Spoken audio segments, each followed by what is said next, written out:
সামনের দিকে এগিয়ে নেওয়ার জন্য অদ্ভুত অদ্ভুত সমস্ত ইনোভেটিভ যে প্রকল্প সেগুলি ওনার মার্গদর্শনে সমস্ত ডিপার্টমেন্ট, কেন্দ্রীয় সরকারের সমস্ত ডিপার্টমেন্ট এবং আমাদের রাজ্য সরকারের ডিপার্টমেন্ট সেই দিশায় কাজ করছে। আমি আগেও এআরডিডি ডিপার্টমেন্টের যারা আমার বন্ধু, আমার সময়ের যারা ডাক্তারবাবুরা ছিল, ওদের সাথে আমার খুবই ভালো বন্ধুত্ব ছিল। তখন তো ত্রিপুরাতে ভেটেরিনারি কলেজও ছিল না, এখান থেকে নমিনেশন নিয়ে যেতে হতো সেই দত্তপাড়া মোশপাইক ওয়েস্ট বেঙ্গলে সেই কলেজে, ভেটেরিনারি কলেজে যেতাম। 1-2 দিন ওদের হোস্টেলেও ছিলাম এবং বেশ ভালো করে আমার আইডিয়া আছে ভেটেরিনারি ডাক্তার বৃন্দরা এবং তাদের সাথে যুক্ত যারা ভেটেরিনারি যারা কর্মচারীরা আছেন কি কি কাজ করেন। আমি একটা সময় ছিল ওদের সাথে আমি গাড়িতে করেও গেছি, কানের মধ্যে ওই যে ট্যাগ দেওয়া এসব আমি দেখতাম, চিহ্নিত করা যে ও টিকা পেয়েছে কিনা, যাতে আগে গিয়ে ডাবল যেন না হয়, এসব আমার খুব ভালো করে জানা ছিল। কিন্তু দেখা গেল যে একদম মানে দূর দূরান্ত, প্রতিটা মানে এত দূর দূরান্ত, লাস্ট মাইল অব্দি যে এই ভেটেরিনারি সার্ভিস বা পশুদের স্বাস্থ্য রক্ষার ক্ষেত্রে একদম লাস্ট মাইল অব্দি যে যাওয়া, এই ধরনের যে একটা অভিনব যে পশু সখী, তাদেরকে ট্রেনিং দিয়ে ওদেরকে পাঠানো, যেখানে ডাক্তারবাবু বা ভেটেরিনারির সাথে যুক্ত যারা ওয়েল ট্রেন যারা আছে তাদের যেখানে যেতে পারে না, তো এখানে মহিলাদের সেইভাবে ট্রেনিং দিয়ে পাঠানো, সত্যি এটা একটা আমি বলবো ডিপার্টমেন্টের আমি ধন্যবাদ দেবো। এই ধরনের একটা অভিনব ওনারা একটা চেষ্টা করেছেন এই হেলথ প্রোগ্রাম চালু করার জন্য। এখানে অলরেডি বলা হয়েছে, আমার পূর্ববর্তী বক্তারা বলেছেন যে 2021-এর 1 সেপ্টেম্বরে রুরাল ডেভেলপমেন্ট ডিপার্টমেন্টের এদের মধ্যস্থতার মাধ্যমে ডিপার্টমেন্ট অফ এনিম্যাল হাজবেন্ডারি এবং ডেয়ারিং যেটা ডিএএসডি এবং এনআরএলএম এর মাধ্যমে একটি চুক্তি হয়। সেই চুক্তি অনুযায়ী কিন্তু আজকের এই যে হেলথ প্রোগ্রাম চালু। তো এদেরকে অ্যাক্রেডিটেড করা, বিভিন্ন আমাদের যে সেলফ হেল্প গ্রুপ আছে সেখান থেকে কিন্তু ওনাদেরকে বাছা হয়েছে এবং যে কারণে আমাদের টিআরএলএম এর মধ্যে যুক্ত হয়েছে। এবং আমি আশা করছি যে ত্রিপুরাতে এই মডেল যেহেতু চালু হয়েছে, ত্রিপুরা আজকাল অনেক যে বিষয় ত্রিপুরাতে শুরু হয়, পরবর্তী সময় দেখা যায় অন্যান্য প্রদেশে সেটা হচ্ছে।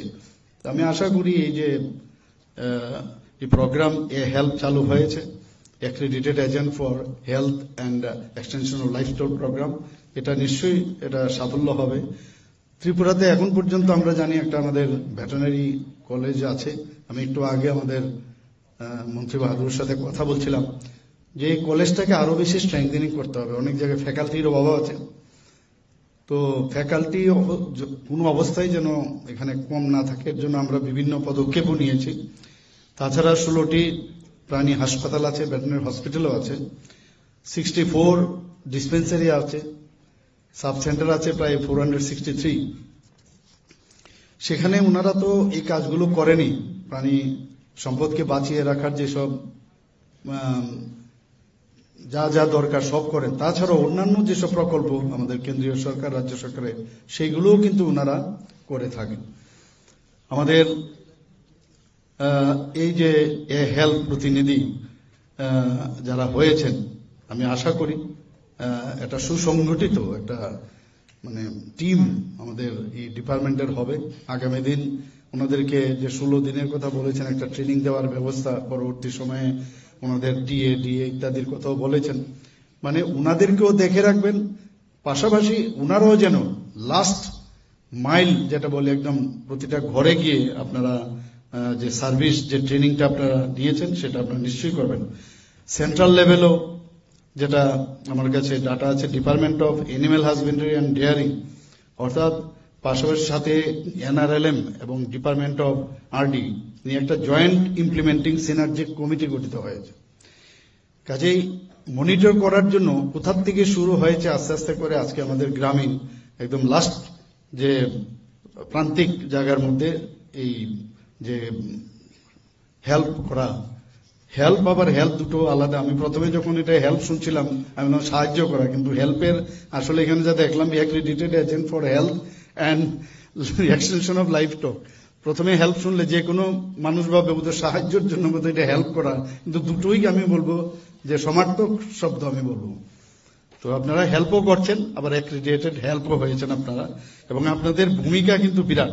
আমি যতটুকু এতক্ষণ ধরে আলোচনার মাধ্যমে আমি যেটা বুঝলাম, এখানে গ্রাম পঞ্চায়েত হোক, বিসি হোক, সাব সেন্টারই হোক, ডিসপেন্সারি হোক, সেখানে যারা চিকিৎসকরা তো আছেনই, কৃত্রিম প্রজনন, তাছাড়া রুটিন যে স্বাস্থ্য পরীক্ষা, তাদের প্রতিপালন, সেই বিষয়ে কিন্তু আপনাদের কিছু ট্রেনিং দেওয়া হবে।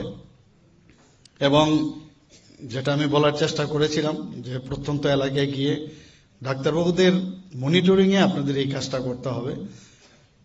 এবং ত্রিপুরা রাজ্যে আমি যতটুকু বুঝলাম, শুধু এই একটা সেক্টর দিয়ে আমাদের মানে জিএস ডিপি যেটা আমরা বলি, সেটা এর থেকে অনেক বেশি হতে পারে। একটা ডিপার্টমেন্ট দিয়ে সবাই আমরা যদি মিলে কাজ করি নিশ্চয়ই সেটা হবে। শুধু তাই নয়, আপনারা কিন্তু আরেকটা কাজ যেটা, সেটা হচ্ছে তাদের পশু পাখি কতজন আছে, তাদের পরিসংখ্যা, এগুলো কিন্তু আপনাদের রেজিস্ট্রেশন আপনাদের রাখতে হবে। কতজন মারা গেল, জন্ম হয়েছে, সবকিছু কিন্তু আপনাদের উপর কালেকশন করতে হবে। আপনারা শুধু পশু সখীরা শুধু না, আপনার লাইফ স্টক রিসোর্স পার্সন হিসেবে আপনারা গণ্য হবেন। এবং সমস্ত কিভাবে পরিচর্যা করতে হবে, বিভিন্ন যেসব নির্দেশিকা আপনাদের আসবে সেইগুলোরও তথ্য আপনাদের সরবরাহ করতে হবে। সপ্তাহের 4 দিন আপনাদের কাজ করতে হবে, 2-3 ঘন্টা মিনিমাম সেখানে সময় দিতে হবে।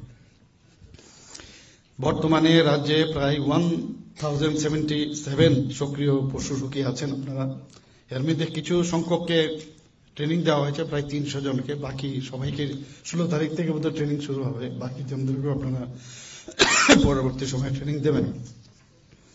আমাদের ত্রিপুরা রাজ্যের থেকে আমার প্রায় ফাইলে আমার সই করতে হয়, জিজ্ঞেস করি কোথায় যাচ্ছে, বলে ট্রেনিং এর জন্য। এত ট্রেনিং কিসের ট্রেনিং? তো আজকে বুঝতে পারি ট্রেনিং এর কি কারণ, যে 10 জন আমরা রাজ্যের আধিকারিক, national dairy development department board NDDB, তাদের প্রশিক্ষণের যে প্রশিক্ষণ নিয়ে এসেছেন, এবং তারও আপনাদেরকে এই যে টিওটি যেটাকে বলে ট্রেনিং অফ ট্রেনার্স, তারও এসে আপনাদেরকে সেইভাবে জানকারি দেবে কি কি ট্রেনিং ওনারা নিয়ে এসেছেন। তাছাড়া আপনারা কিন্তু মাঝখানে সংযোগকারী হিসাবেও কিন্তু আপনারা কাজ করবেন। ভেটেরিনারি ডাক্তারবাবুরা এবং যারা ওখানকার স্বাস্থ্যকর্মীরা আছেন, এবং যারা আপনার যাদের কাছে আপনারা এই যে বিষয়টা আপনার জানকারি নিয়েছেন সেটা দেওয়ার ক্ষেত্রে আপনারা মিডল ম্যান হিসেবে কিন্তু কাজ করবেন। আমি আশা করি যে মাননীয় মন্ত্রী বাহাদুর বলেছেন যে আমাদের এখানে মিটের দিক দিয়ে আমরা কিন্তু এখন স্বয়ংভর, কিন্তু আগামী দিনে ডিম এবং দুধের ক্ষেত্রে আমরা কিন্তু এখন অনেকটা পিছিয়ে আছি, যেটা আমাকে যা আলোচনায় আসলো। তো আমরা কেন পিছিয়ে থাকবো? সবাই যদি আমরা এইভাবে যেভাবে কাজ চলছে, আগামী দিন যে যেখানে যেখানে খামতি আছে আমাদের ওই জায়গায় যে গ্যাপ যেন কোনো অবস্থা না হয়, সেটা আমাদের অবশ্যই চেষ্টা করতে হবে। আর সবকটাই সাইন্টিফিক ওয়েতে, বৈজ্ঞানিক যে উপায় সেইভাবে আমাদের চিন্তা করতে হবে। একটা উপর আমি জানলাম, যখনই ট্রেনিংটা দেবে তার একদম ভিতর অব্দি ট্রেনিংটা নিতে হবে, এবং কোনো প্রশ্ন থাকলে যারা ট্রেনিং দেবেন তাদেরকে জিজ্ঞেস করবেন। কোনো শঙ্কা থাকলে সেখান থেকে ক্লিয়ার যদি আপনার ধারণা থাকে, তবেই কিন্তু আপনি এই ডেলিভারির ক্ষেত্রে সেটা অনেক সঠিক হবে। স্যানিটেশন বিষয়ে এবং স্বাস্থ্য কিভাবে সেখানে রাখা যায়, পশু মালিক এবং পশু উভয়কেই আপনারা কিন্তু আপনাদের মাধ্যমে সেটা সুস্থ রাখা যাবে। আমি আশা করি যে এই হেল্প যে অ্যাক্রিডিটেড আপনারা হবেন, ত্রিপুরার যে জিডিপির ক্ষেত্রে, জিএসডিপির ক্ষেত্রে নিশ্চয়ই আমরা আগামী দিন তার সুফল আমরা পাবো। এবং এই যে আজকের এই যে দুটো ডিপার্টমেন্ট এআরডিডি এবং আমাদের টিআরএলএম মিলে যে সব একজনের একজন হাত ধরে এই ধরনের একটা প্রকল্প হাতে নিয়েছে, সেটা আগামী দিন অবশ্যই সাকসেস হবে। সবাইকে অসংখ্য ধন্যবাদ, এবং ধন্যবাদ দিয়ে আমি আমার বক্তব্য শেষ করছি। নমস্কার, জয় হিন্দ।